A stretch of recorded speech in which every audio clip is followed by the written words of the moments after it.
Hey guys, welcome to another Isolate show. Uh,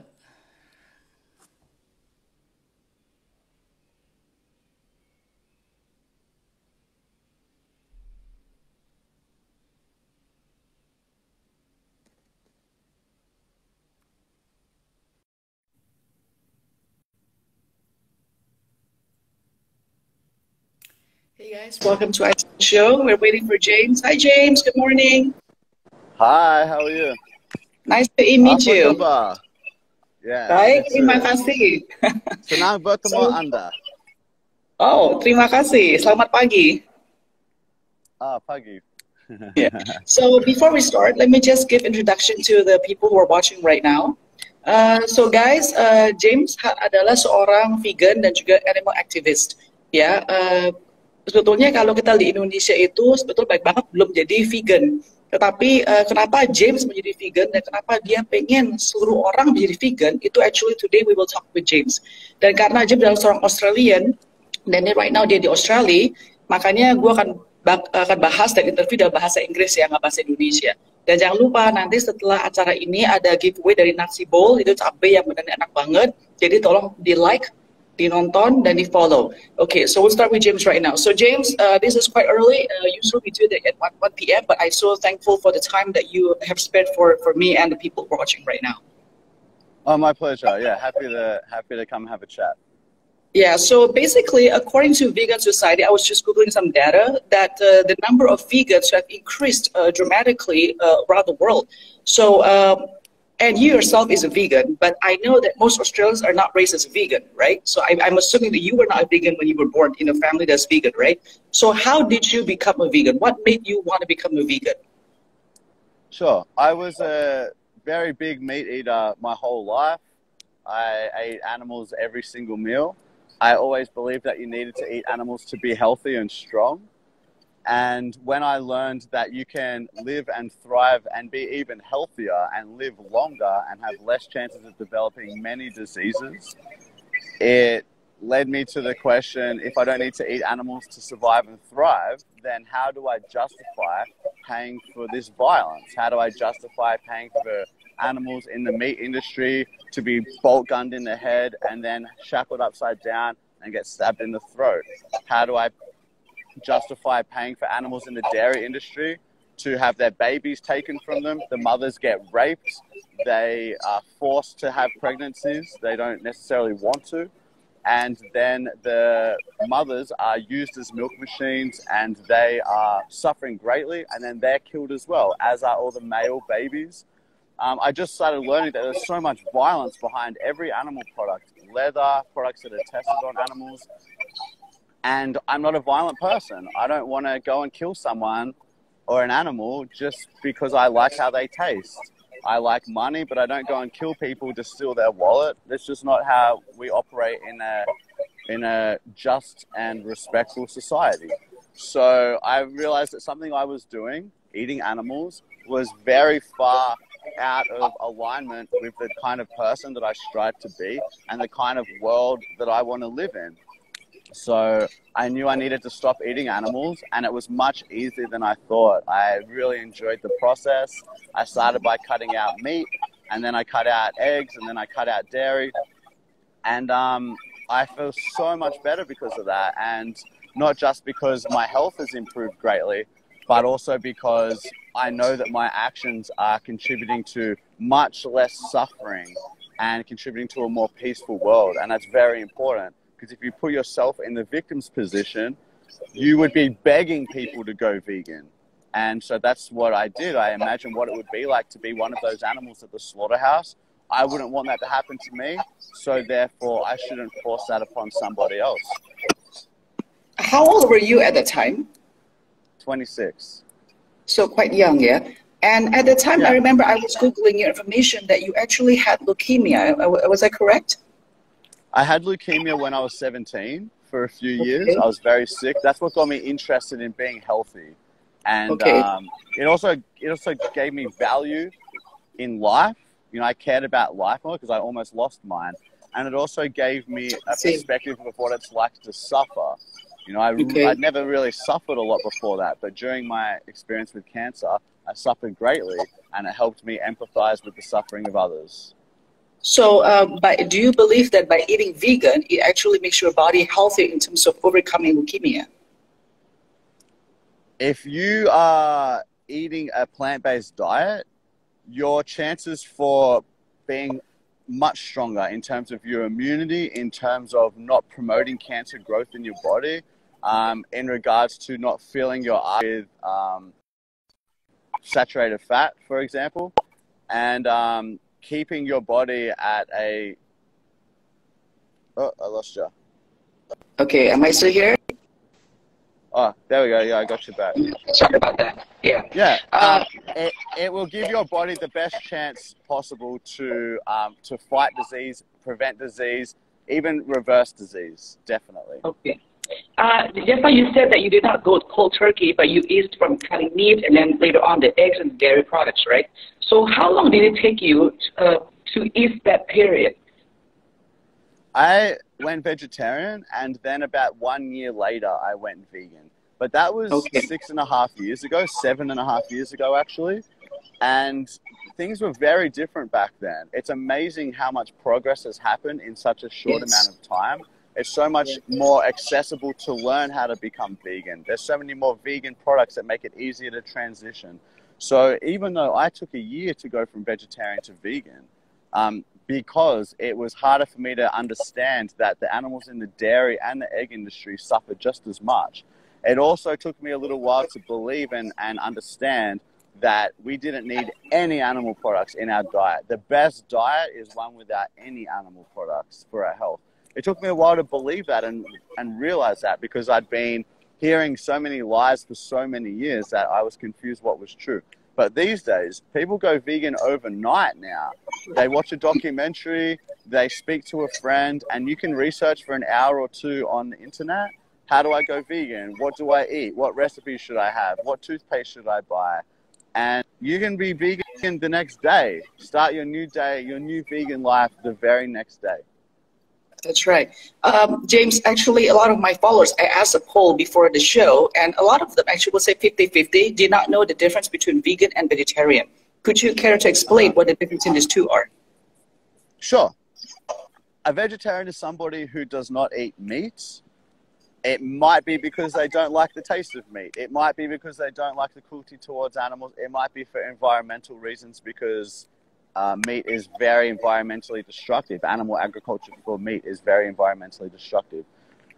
So a vegetarian is somebody who simply does not eat flesh of an animal. They can still eat eggs. They can still go to a circus where elephants are being enslaved for entertainment. They can still use products that have been tested on and contain animal products. A vegan is somebody who does not support the exploitation and abuse of animals as far as practically possible. We don't eat them, we don't wear them, we don't use them for entertainment, we don't test on them or support animal testing, we don't use them for clothing. We respect them as far as possible. And a vegan is an ethical stance. It is a stance against the enslavement and slaughter of other species. Just like you're against human slavery, you extend that belief that slavery is wrong, not just to humans, but to all beings, which is a consistent belief to have. It makes sense that if slavery is wrong to human people, it is also wrong to cow people and to fish people and to every other person that has a heart and a brain that is inside a slightly different body. So a vegan is an ethical stance against the exploitation of animals. I think it's interesting because when I first know about you, I thought that you're a vegan in terms of the eating. But just now you mentioned it's not so much just about the eating, but it extends to a lot of things. Like what you said about animals that we wear, the clothing, the bags, all of those things, like crocodile skins, ostrich skins, all of this are very popular, right? Snake skin, all of these things, right? Now, for people who actually want to become vegan because of health reasons, but they still like those, you know, clothing, what they wear, still not.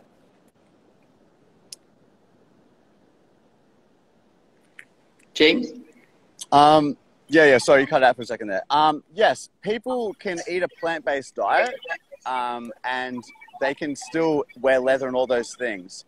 So that is not a vegan, obviously, because the biggest part about being vegan is the food, because you don't buy crocodile skin or cow skin for a jacket every day. You do it maybe once a year or something like that. But you eat 3 times a day. So the vast amount of cruelty and suffering happening on this planet is because of humans' consumption of animals, eating meat, eating dairy, and eating eggs. That is the worst part of it all. So that's the best place to start. You start by changing your diet. And then the next time you want to buy a leather jacket, look up a vegan leather jacket. Nowadays, we have vegan options for everything. You can make vegan leather out of mushrooms, out of leaves, out of pineapple, out of cork, out of all kinds of different materials. And it's actually a superior leather. In fact, Tesla Motors, who have some of the most advanced motor vehicles on the planet, all of their leather interiors are vegan leather. I believe it's made from pineapple. So these options are available now. And when it comes to the next time you need to buy toothpaste or buy deodorant or some sort of makeup or something like that, just Google search vegan makeup and you can get it sent right to your door, or you can find somewhere close by where you can go and buy some. But the main thing to start with, because the most amount of suffering happens with what we eat. I see. So actually, it's very interesting because this is new information to me. You know, but also you raised up an interesting point. First of all, right? So it's not about just it's not about a food diet choice, but it's a lifestyle choice because you believe in something and you follow that, right? And second of all, right. You know, especially in countries like where I live, which is Indonesia, it's still a developing country. The vegan products that you mentioned, all of them, a lot of them are still quite expensive, more expensive, I would say, compared to the traditional ones, right? And its association with the word vegan or go green are always more premium than if it's just a regular ones. So what would you advise someone like who lives in this kind of countries, in these type of situations, economically very limited? What would you advise them? How do they start, for example? I think the beauty of living in Indonesia is that you have so much delicious food, so much enak makan there. And, you know, that is the birthplace of tempeh, right? You have so much tofu, you have so much tempeh. It's very easy to eat a vegan diet in Indonesia. Rice, vegetables, you're almost doing it already, but just instead of the meat, you're having tempeh, you're having tofu, something like this. You can still have your satay, but instead of satay ayam, you're having satay tohu or something like this. When it comes to the products, they are new emerging technologies, these vegan products. Sometimes you're not going to be able to find them in Indonesia, and sometimes you're not going to be able to afford them. So what I would suggest to those people is, if you need a new jacket, then don't worry about getting vegan leather. There are many plant materials that you can get a jacket from. You can buy cotton, you can buy different materials that still don't involve wearing leather or wearing fur or wearing silk. There's only a few things you need to avoid. There's so many other materials out there where you can buy your shoes and you can buy your clothes and you can buy your hats and whatever else. When it comes to the products regarding cleaning and things like this, you may be able to find some like a recipe online for how to clean your house, how to clean, you know, your kitchen counter using vinegar and lemon and different things that don't involve having to use toxic chemicals that often have been tested on animals. There are alternatives. There are ways of doing it. And so when you start looking into this lifestyle, it might help to reach out to some people who are already vegan that are Indonesian. So you can say, okay, we live in the same country. We have the same culture.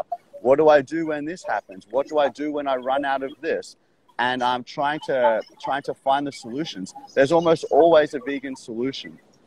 Okay. And yeah, like it's situation dependent, but you know, when you become vegan, you soon realize that there's a way of doing things almost always that can be vegan.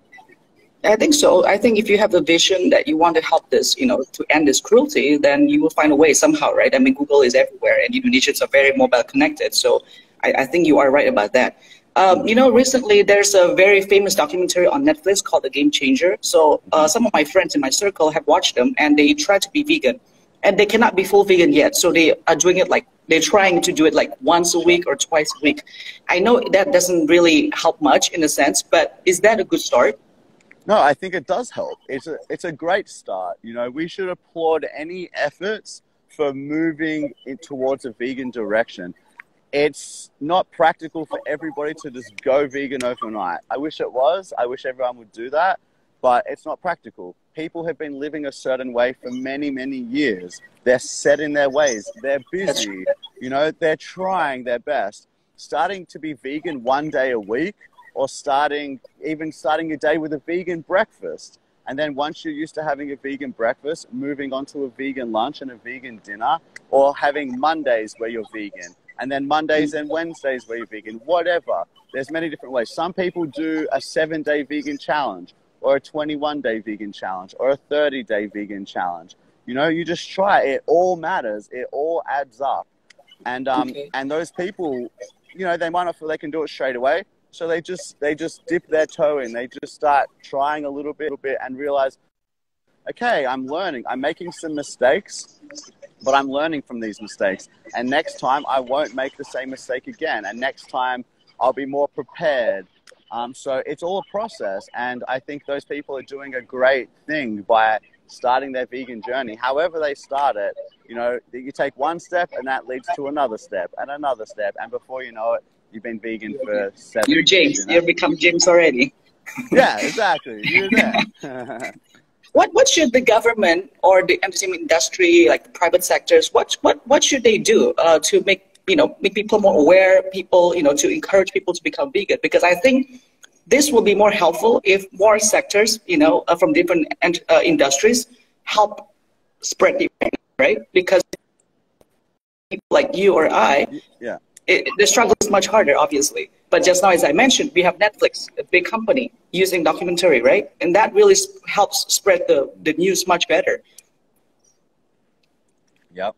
Well, I think you're totally right. They have a responsibility to be honest with consumers about the damage and the suffering that people are causing to the planet, the animals, and themselves.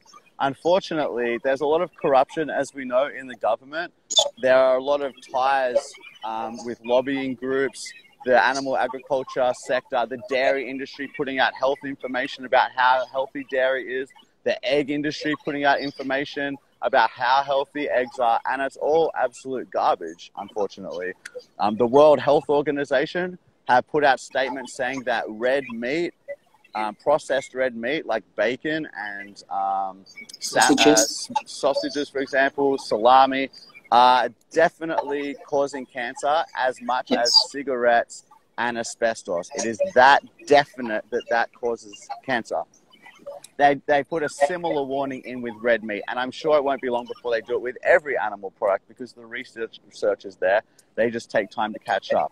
The World Health Organization have also put out information saying that the leading cause of the destruction of the environment, the best thing that one individual, you and I, can do for lowering our carbon footprint, lowering our negative impact on the planet, is eating a plant-based diet, a vegan diet. It's the number one thing that we can do. That's based on the largest study done on human individual impact of climate change.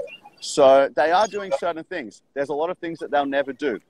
Another thing, though, that has happened recently, I think it was a year or two ago, Canada have released a new food eating guideline, and there's very little animal products on that plate. And soon, if they're being honest with people, they will say, get rid of all animal products. If you want to be the healthiest you can, you don't need them. You can still eat the most delicious foods made of plants and be healthier, live longer, reduce your chances of the biggest killers that humans are suffering and dying from currently. It'll take time to get more of these statements out there, but because a lot of people don't know, and a lot of people are very biased because they, even doctors, they still eat meat, they still eat dairy, they still eat eggs. So the information they're giving is from a biased perspective. But the information is there. The largest study ever conducted on the relationship between nutrition and disease. The bottom line after decades of research is that the best amount of animal products in the human diet is zero, nothing. And so, you know, we've got the information out there, and also leading health authorities from all over the world, Britain, UK, USA, Australia, they all agree being vegan is healthy for everybody. It's young people, children, breastfeeding mothers, athletes, the elderly. Everyone can thrive on an appropriately planned vegan diet. You're likely to have less nutrient deficiencies. You're likely to live longer, have less diseases. You know, the list goes on and on. So the information's out there, and, you know, it'll be common knowledge soon. One day, probably soon, people will look back, just like vegans already do, and think, I can't believe we ate animals for so long. I can't believe that was normal in our society. The slaughter, the throat slitting, the gas chambers was so normal, and we were eating the corpses of these murder victims and chewing on them in our fancy restaurants, in our fancy clothes, chewing on the flesh of a murdered being, thinking that we're animal lovers, patting our dog. You know, people, it's crazy. It's crazy how people believe and act. So Contradictory. So contradictory, so not connected. And it's very easy to connect and make better choices and be vegan and feel so much better. You know, it's an easy choice to make. I think you're a good example of a person who's a vegan, because your body is like very fit and healthy with muscles and everything. So people will think that, hey, being a vegan doesn't mean you become a weakling or anything like that, right? And I believe Arnold Schwarzenegger also is a vegan, but not fully, but like twice or three times a week or something like that, right?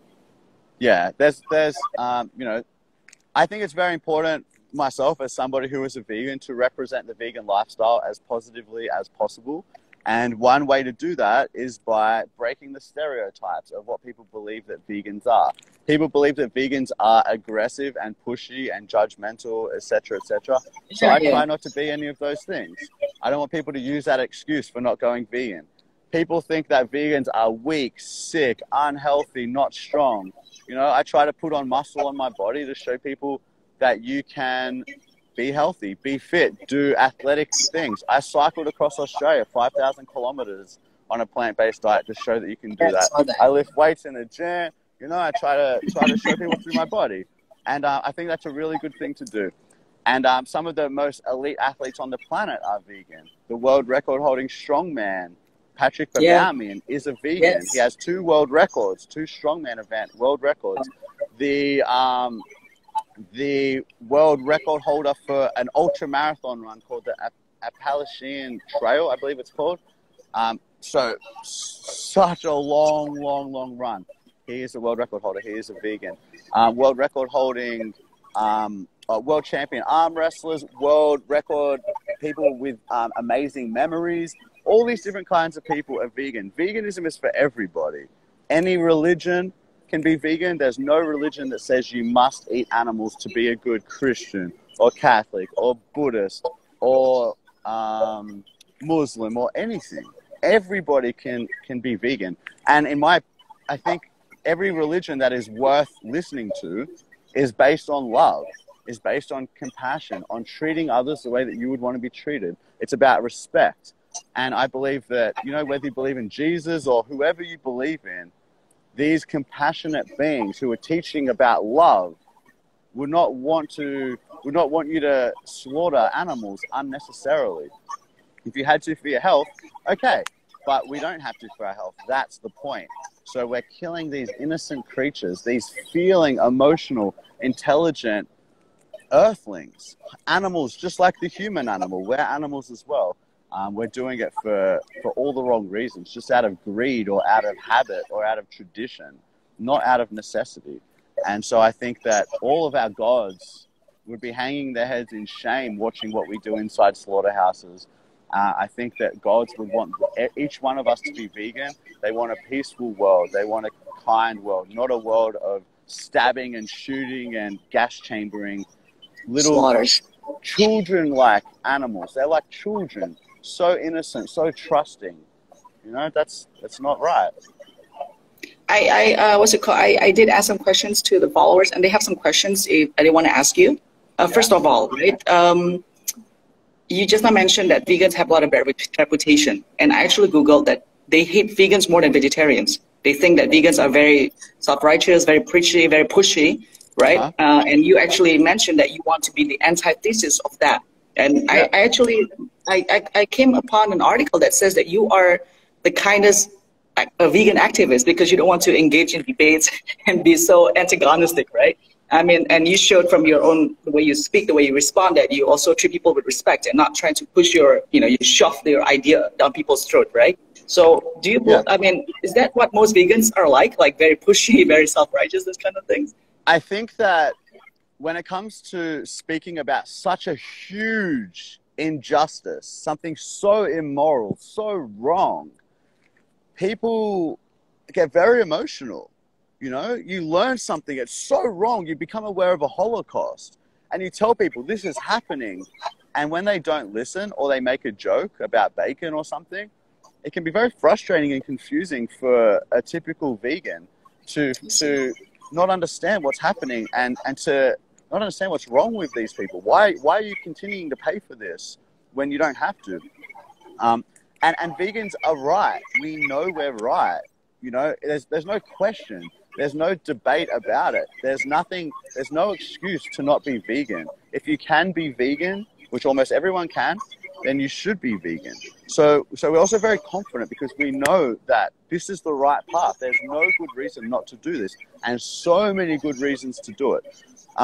Some people, when they're talking to people, some vegans, when they're talking to people who still eat animal products, they get emotional and they might get angry and frustrated that they're not able to articulate the message well. They're not able to influence this person to change.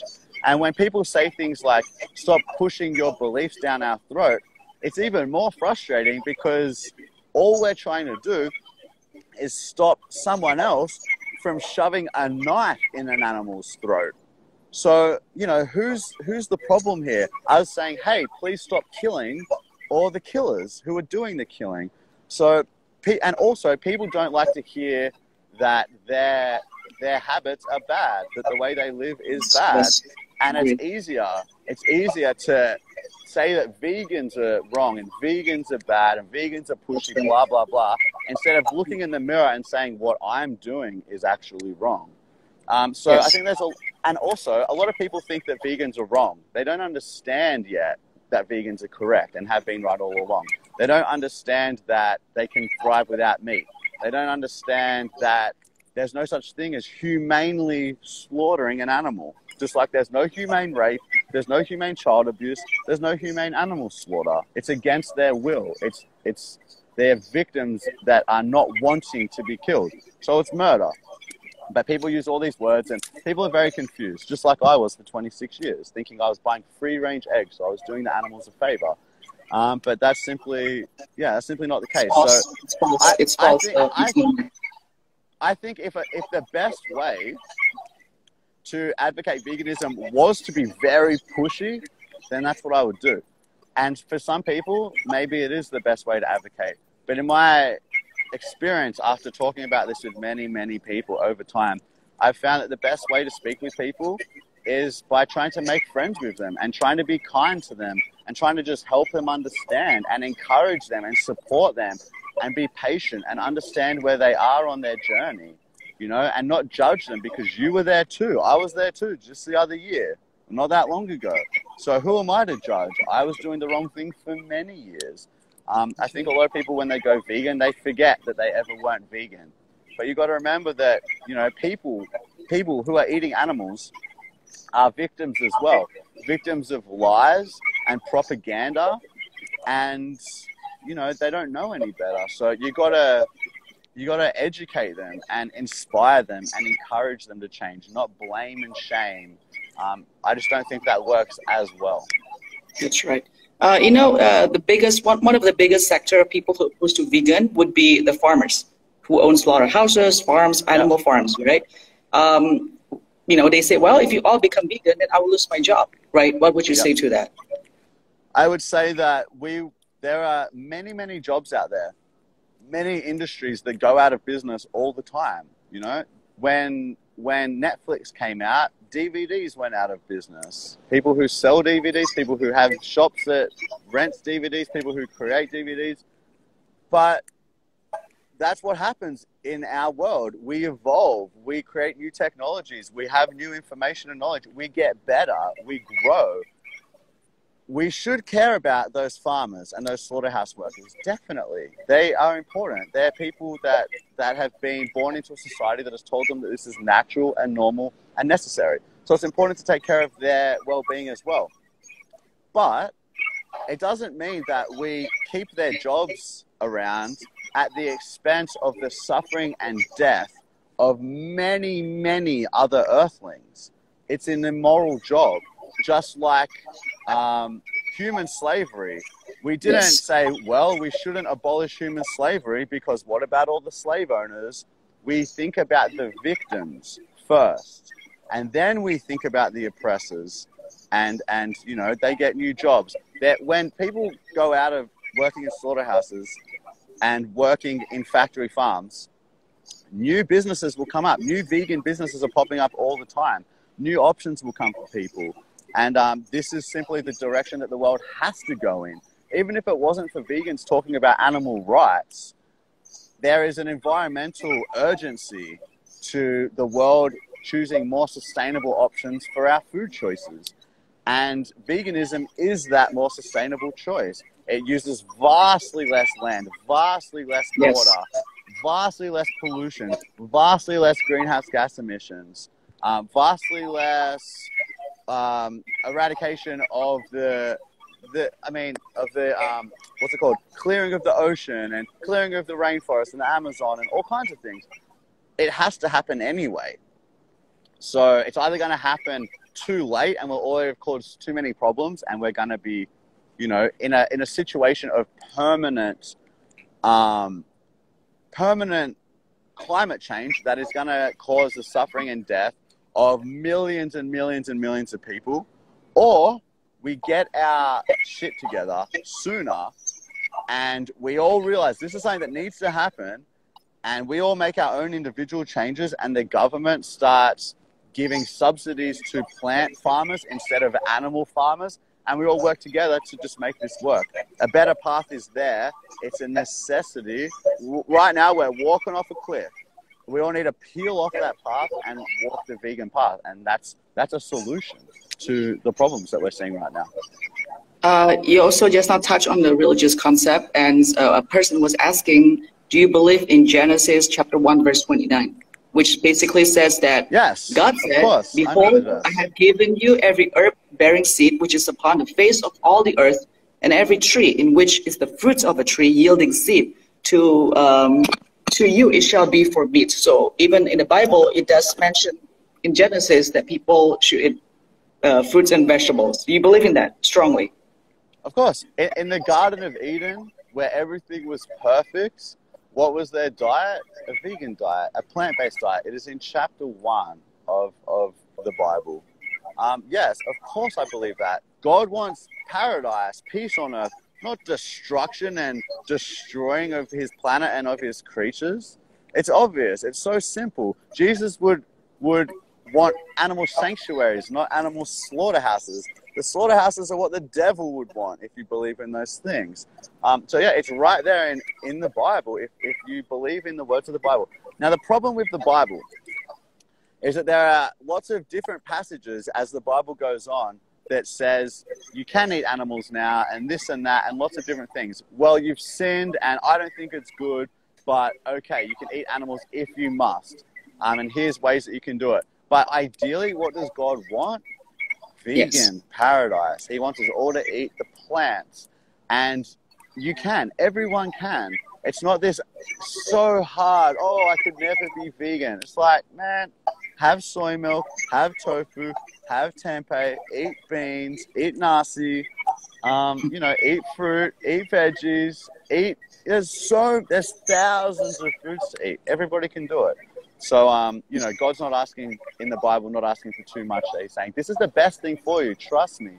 And when you ask vegans, we'll agree, yes, now that we eat a plant-based diet, we feel better than ever. We feel so good. That's why we're trying to tell everyone, try this diet, try this lifestyle. Your whole life is gonna change. You're gonna see the world differently. You're gonna see animals differently. You're gonna feel differently. You're gonna be having a different impact. It's life-changing, completely life-changing.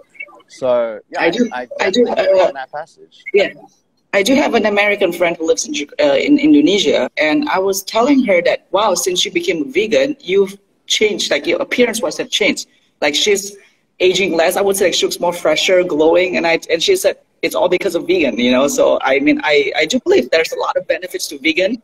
I mean, okay, there's some people who really, sorry to say, they just really don't care about the animal part, but they just want to look and be healthy. And like you mentioned, you know, whatever that people want to use as a factor to push you into veganism, I would say it's a good small step. It's not the full step, but it's a good small progress. It's a good small step, right? I agree. I completely agree. For me, I wasn't interested in eating a plant-based diet for the animals at all at first. I didn't care about any animals, even dogs. What happened was I started for health. I was interested in the health benefits that I was learning about. And later I started caring about the animals. There's an interesting Buddhist quote. There's an interesting Buddhist quote. The consumption of animal products extinguishes the seed of great compassion. So while you're eating these animals, it's hard to feel for the animals. If you can connect to eating this way for some different reason, environmental, health, world hunger issues, human rights issues, there's many, then great. It doesn't really matter. Whatever you start on is good. But over time, what you'll probably realize is that you'll connect to many more issues, including the animals. A lot of people don't understand who animals are. They think that animals are so much less than humans. But we are animals. We are the same as them. They are our family. They just have a different covering, a different type of skin, a different type of hair. Maybe they live in the water, but they're the same as us. And most people just don't understand that. We think chickens are so dumb and fish don't have memories and cows are just, you know, like we don't think about them. But when you start learning about who animals really are and how incredible they are, how intelligent they have their own communities, they have their own jobs, they have their own families, they show affection, they communicate with language, they're so sophisticated. We give them no credit. And when people start to learn more and more about them, then you start to connect more to the actual issue of what is happening here.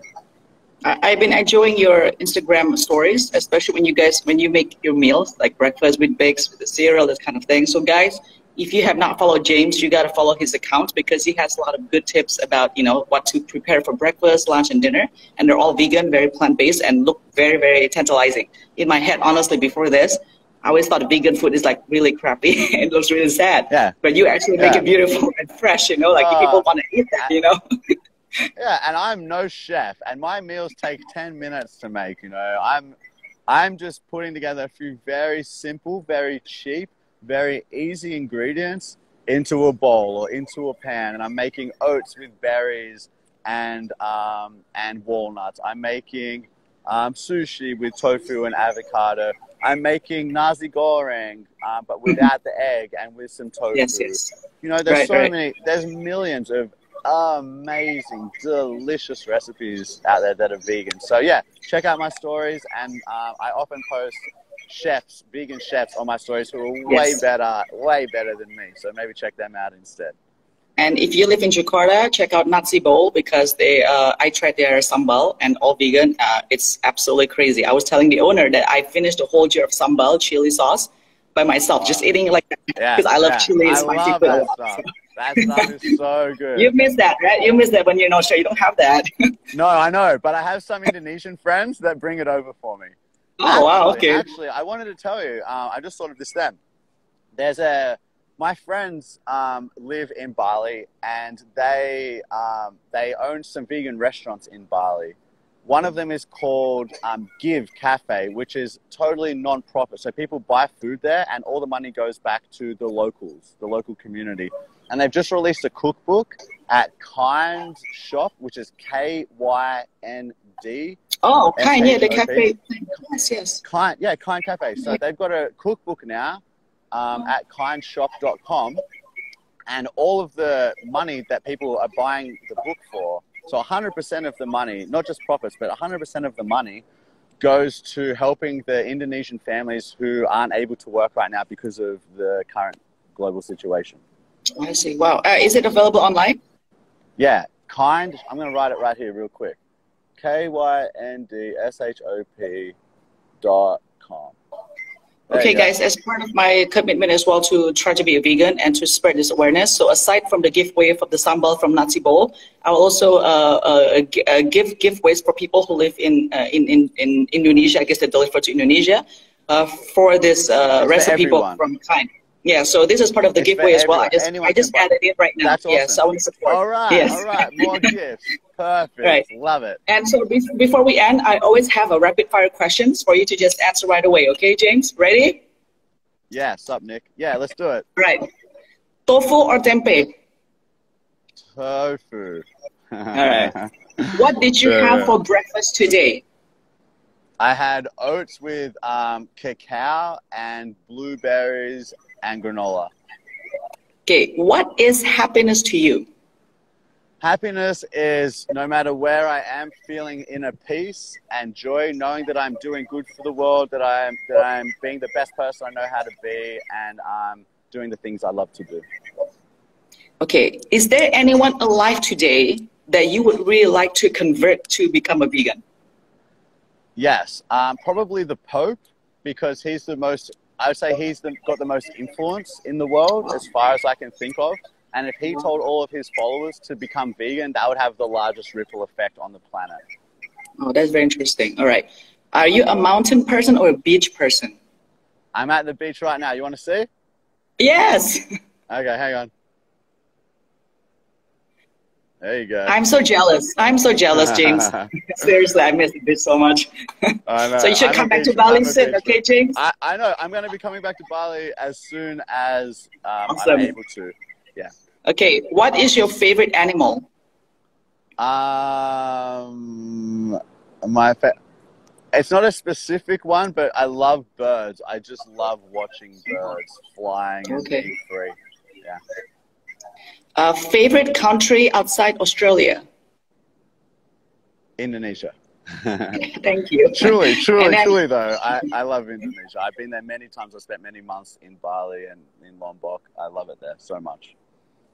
Are you a summer or winter person? I'm guessing you're a summer person. Am I correct? I'm a summer person, but I do love snowboarding. But overall, I'd have to say summer. Saw your video. It's so cool. Cheers. And last question. What book are you reading right now? I'm reading The Power of Now by Eckhart Tolle, which is a book about living in the present, coming out of the thoughts of your mind into your physical body. And I've read it before many times, and it's one of the best books that I've ever read. Our New Earth by Eckhart Tolle. It's a life changer. Okay, so James, again, I really appreciate the time here today. And guys, don't forget, check out kindshop.com. There's the giveaway. Nasi Bowl, there's also a giveaway for only people who live in Indonesia, unfortunately. And obviously, you got to follow James because his account is great. Even this morning when I read his feed, is enlightening to me about the inhumane way that you thought that is human.